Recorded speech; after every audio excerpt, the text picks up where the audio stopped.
So, hi everyone, welcome back to From Skeins to Stories. If you are a new viewer, then welcome. I'm very happy you found your way to this little corner of the internet. And if you are a returning viewer, then welcome back. I'm so happy to have you here again. It's a very, exciting episode today because it's about 1 year that I uploaded my first ever YouTube video or the first knitting podcast. So it's kind of a birthday party here. I think that's a good, opportunity to celebrate and a kind of a new beginning. So, I want to show you some finished objects, some works in progress, maybe some, spring vibe inspired patterns that I want to make for the upcoming season. And so grab your knitting and something to drink, coffee, tea, something sparkling, whatever you like. And then, let's just start what I finished by the end of winter and what I want to make for spring and the next season. It's exciting. And the first finished object, what I want to show you is the No Frills by Petite Knit in, can you see it? The light is changing all the time. So, I think you can see the colorway. It's the Drops Fiesta yarn I got on one of their 30% off sales, and I really treated myself with a bunch of it. And the pattern by Petite Knit is like a timeless, effortless knit that is always a win, I would say. I did not make any modifications to the pattern. It says DK weight yarn on 4mm for the body and 3mm for the cuff and the ribbing. And it always fits. Like, I don't even gauge swatch or anything. It's just something that flows off the needles. Once you cast it on, then you just do the raglan, and then, you're almost finished after the yoke. I think I knitted mine in a size extra small because I knew that the size small is a bit too loose for my liking. And it's not the first one I made. It's like, I think the third one, maybe the fourth one. Could be any, you name it. So I know that it would always fit, but I wanted to be a bit smaller. It happened that the yarn stretched out quite a bit. So let me stand up again. From being that narrow, it became that loose. So now we have a size large, about a size large. The cuffs are a bit like more narrow, which I really like. But the rest of the body turned out to be a bit more oversized. But that's all right. Okay, it's okay. And what I like about the pattern the most is that you can use almost any yarn and it always shows off the yarn. So the pattern is very simple. The structure is very simple. You only have like a few short row shapings in the back, but they really do it. They are really important for the fit. So I knew or read that some other knitters just said you can skip them. You can if you want to, but they really make the difference in the fit. So for next raglan sweaters, I want to use like I think it's Classic Raglan by Jessie May Designs. And she offers a few smaller sizes. I think she goes down 2 more sizes.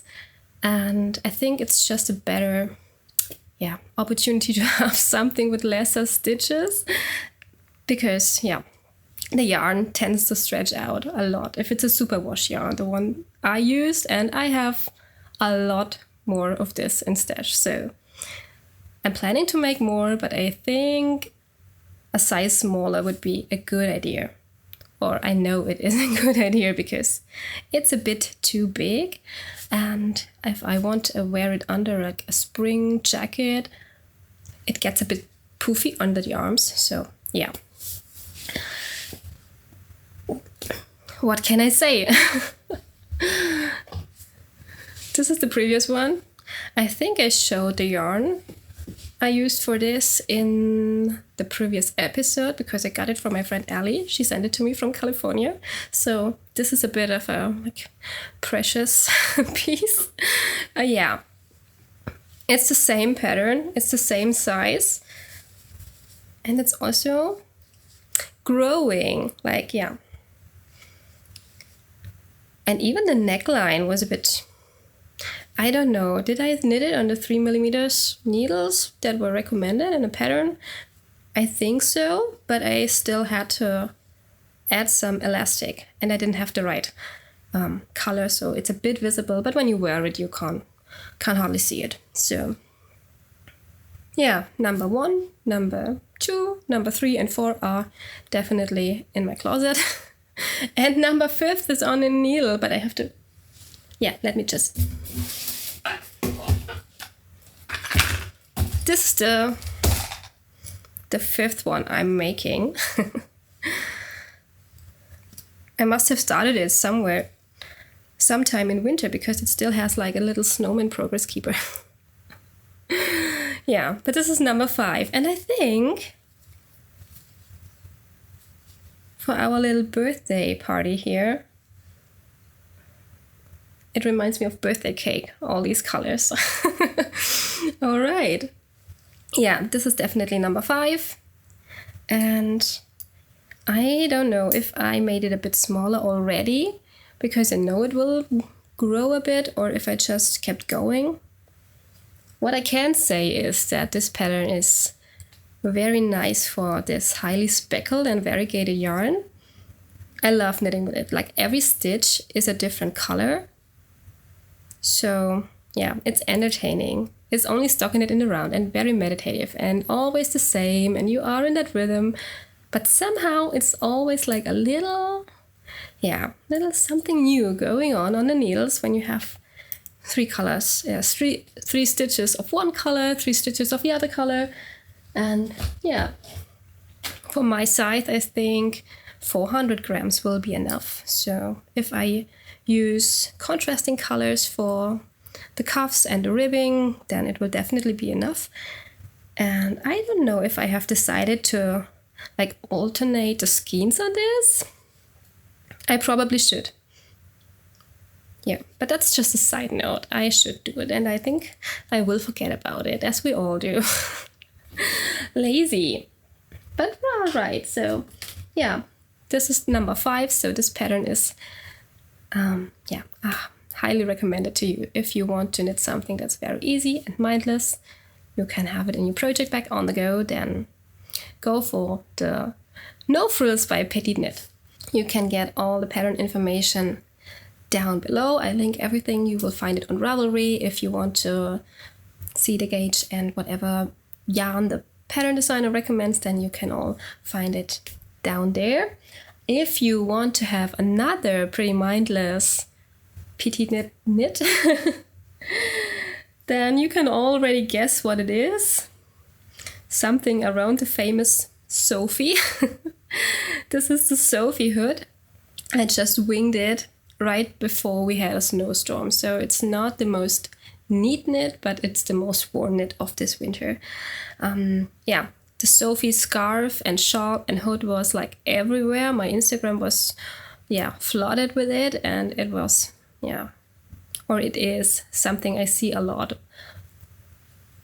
everywhere. So I think I wanted to knit it last year, and I just couldn't wrap my head around counting the garter rows, because on one row, on one side you increase and on the other side you decrease, and it was just not what I liked knitting on, like counting all the rows all the time. And in this winter I just wanted to have it, and my mom made me an advent calendar with this like self-striping variegated yarn. So I thought, all right, we will have a lot of snow coming, I need this. And so I decided to make the second size. I think she gives you 3 size options.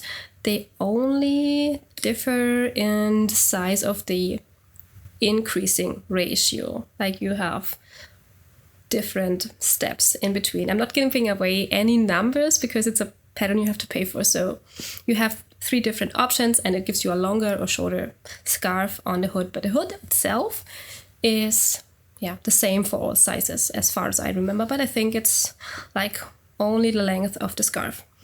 So Can I recommend it? Yes. Would I do the hood again? No, because I only wear it as a scarf, and the hood construction was a bit of, you just knit up and decrease, and then you do it, you mirror it on the other side, and then you have to sew it together behind here, like on the back, and carry around the I-cord, which I had major struggles with. Like, I ripped it out 3 times and could not get the I-cord edge right.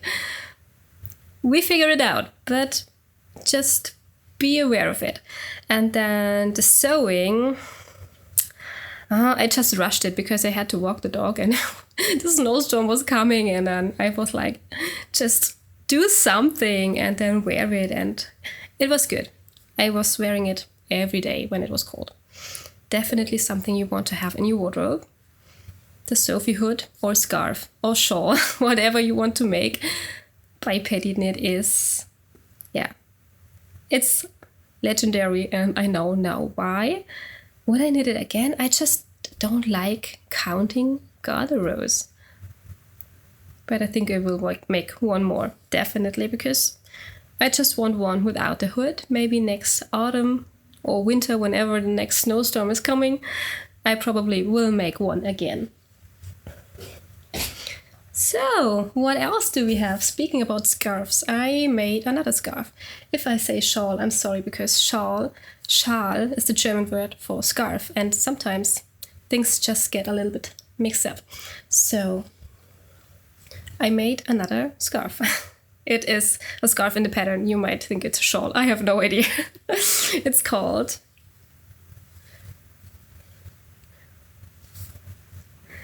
the XO scarf by, I forgot the designer's name. I'm so sorry. I just write it down on the screen. And this was my first real attempt into cable knitting. And I tell you, it changed everything. This one was fun, but it was also not the easiest because I could not wrap my head around on how you read the left side or the wrong side of the fabric. You read from right to left and then from left to right. And I just could not do it for a reason. For a long time, I just did not understand what I had to do until I just put the pattern aside and started thinking what I had to do and tried to understand what I have to create, not just not follow the chart, just understand where the stitches need to be placed. Do I need a knit stitch or a purl stitch?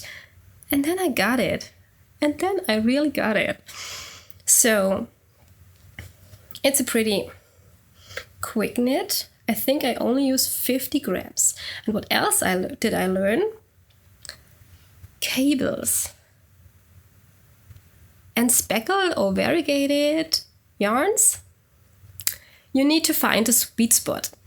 And I think on this one, it's still alright because it's very light.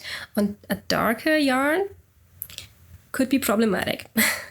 The color and the speckles and all that, what's going on the yarn will always distract you from the cables or the lace, whatever you do. So I learned that. Nevertheless, I really like wearing it because it's light. It's kind of something polyester. I think I found it in the crafting section of a dollar store. So nothing too expensive to test and to try out, but I like wearing it. It's my kind of color. So this is what got me hooked, and I went straight into my cables era. And I show you what happened. This is where it all started. For Christmas, I got this mug. And it does not only say Merry Christmas, it also has this really cute diamond cable pattern on it. And as a knitter, my New Year's goal was to learn how to knit this pattern. And suddenly it was all over my algorithm on Pinterest, on Instagram, everywhere. I was like just flooded with this shape of a pattern. And so I really wanted to learn how to do it. And as I said, this gave me kind of an understanding what I wanted to learn or how to do it or where to switch the stitches. And yeah, I was looking for something that recreates this. So what I did is I took the mug and was just counting, and then I saw like, oh yeah, this is 2 knit stitches, so there must be like 2 knit stitches twisted with something else. So I draw myself like a chart in my clever knitting book and it looked like this. Can you see that? Wait. I just put like clear tape on it, like draw it on some kind of, paper, and then put clear tape on it. And whatever I did, I marked in some way and then took washi tape and put it on, and then always like worked myself up.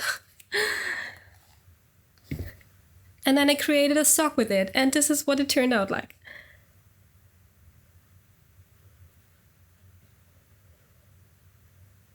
Isn't it cute? It's a DK sock with this, with this diamond cable motif on it. So yeah, New Year's goal completed. Definitely the same, isn't it? It was so much fun learning about writing and reading and creating cable stitches and writing them down and playing around with it and being creative. Yeah, I really enjoyed that, and it turned out very nice. I'm gonna give them to myself for my birthday. And of course I made a second one.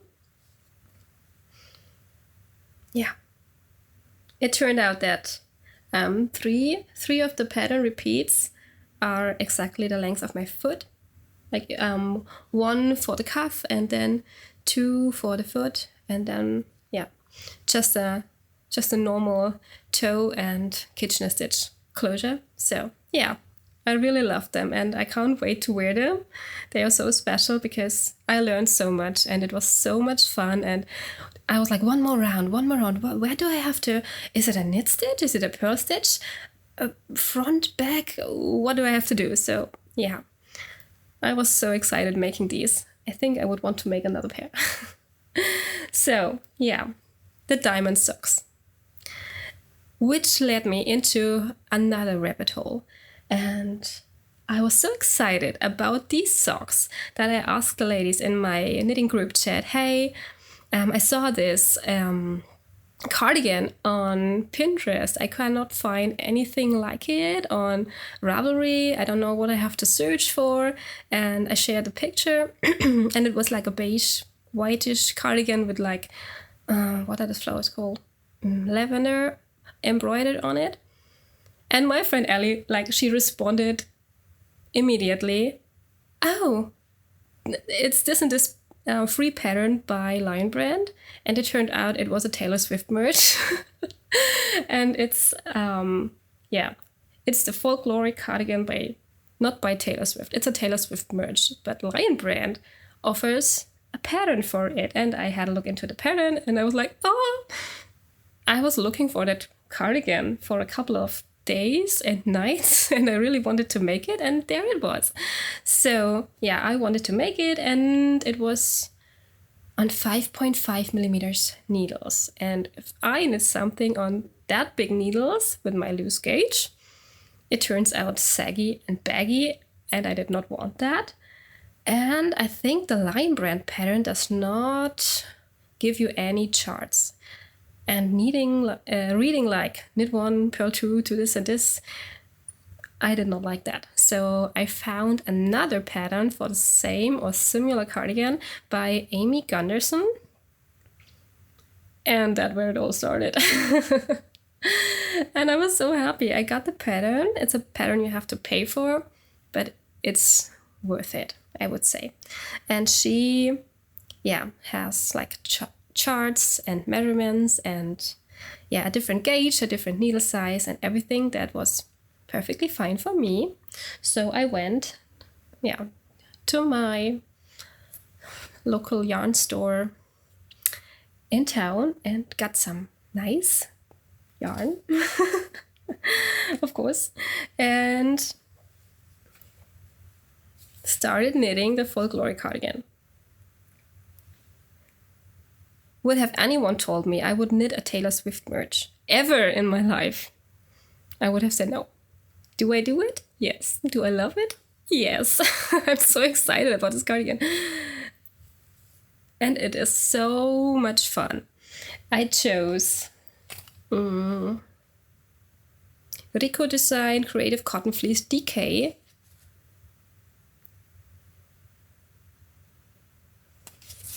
I think it's a blend, yes. It's cotton, acrylic, and wool. Recommended for 3.5 to 4 millimeters. Right, and to make it a bit more extra special, I don't know if you could already have seen it on camera, it sparkles.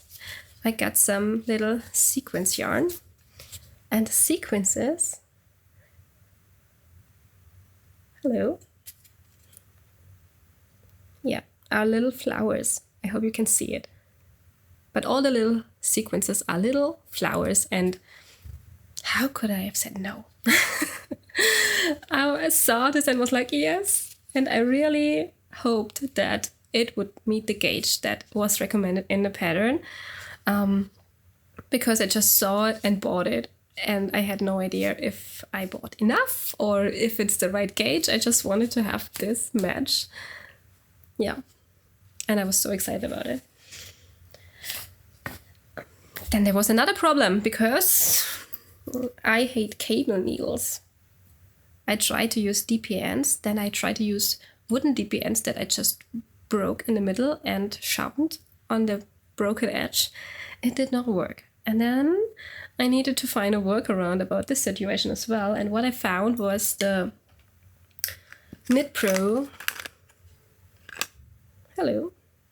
Symphony wooden cable needles. And they come with this little groove that makes sure your stitches don't drop or slip when you use them. And they work so well. I think they come in, different sizes. And it's just like super easy. Oops. Yeah. A dog hair.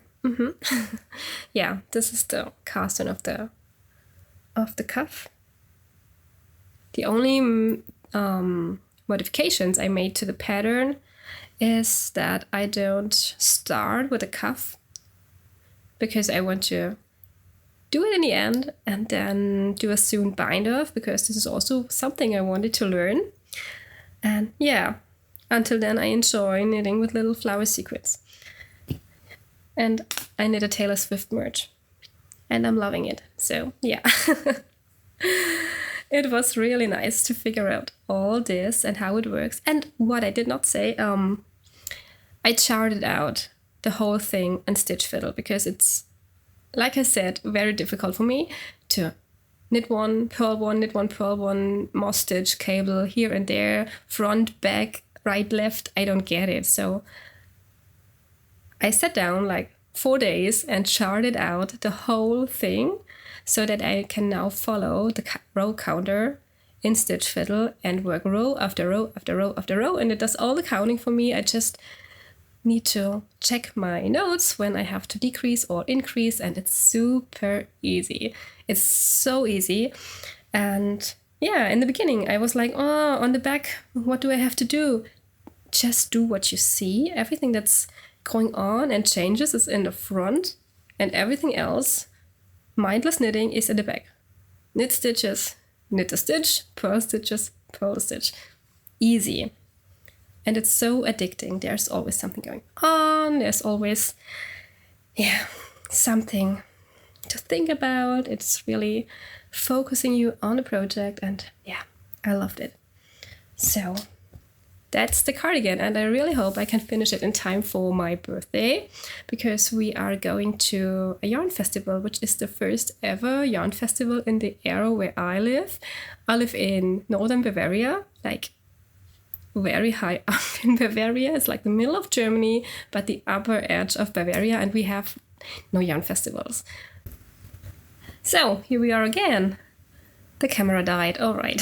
So back to the track. What was I saying? I think I was talking about the yarn festival I'm planning to go to as my birthday present. So yeah, let's see what we can find there. And yeah, I definitely want to make some more cable patterns, like sweaters, cardigans, socks, and so on. It was just addicting to learn, and yeah, made me very happy to achieve that goal as the first in the year. That was very exciting. So what else do I have? There's no knitting podcast without socks. So it's spring, so I don't want any other DK socks. I want like shorty, sporty, springy socks. So I chose these ones. And this is the first of the Hazle socks by Ducati. I think she's a German pattern designer, but her patterns are also available in English. And yeah, I wanted something that I can knit with highly speckled variegated yarn. I think I already said that I think lace or cables plus colorful busy yarn are not a good idea, because the color always beats the texture. So I think this is the sweet spot where it's still okay. And yeah, they were made in a day or two. I think it took me 4 hours to make one, and the pattern is very memorizable. For socks, I would always use 2mm needles, because my gauge is very loose. If I knit 60 stitches on 2.5mm needles, like standard recommendation, they always like slip off my foot, and I really wanted to avoid it. And what's new is this little thing in the back. Has any of you an idea what it's called? I don't even know in German what the name of this, like, instead of a cuff construction is called. Like a little flap or something. Basically, you just knit a folded cuff, but add something like a very tiny or flat heel. And yeah, then knit it together and start with a cuff, or just go right into the heel. Yeah, I think I have no idea how exactly she recommends it in the pattern, because I did what I wanted on this. I think she does not have the flap. Could be wrong. I did not double check it. But what I did is I knitted this little flap with some shadow wraps and short row shaping just to pop out of my sneaker shoes. And yeah, they are so quick, like knit up in no time. Yeah, I always do a standard heel flap and gusset. I think I'm just finished with that. Yeah, seems like I just finished, and I just knit along with the foot, and then yeah, they will be the second pair of socks that land in my box of socks I will give to myself for my birthday. So you can never have enough socks, and I think when they are a bit textured, it's more entertaining, because second sock syndrome is something I really struggle with. If I don't cast on the second sock immediately, or do at least like 3 or 4 centimeters off the cuff, then I will not do it for some reason. I have like 5 or 6 single socks where I know they will never have a second one. But yeah, I think the yarn is very springy. It's just a normal standard sock yarn, 4-ply. And yeah,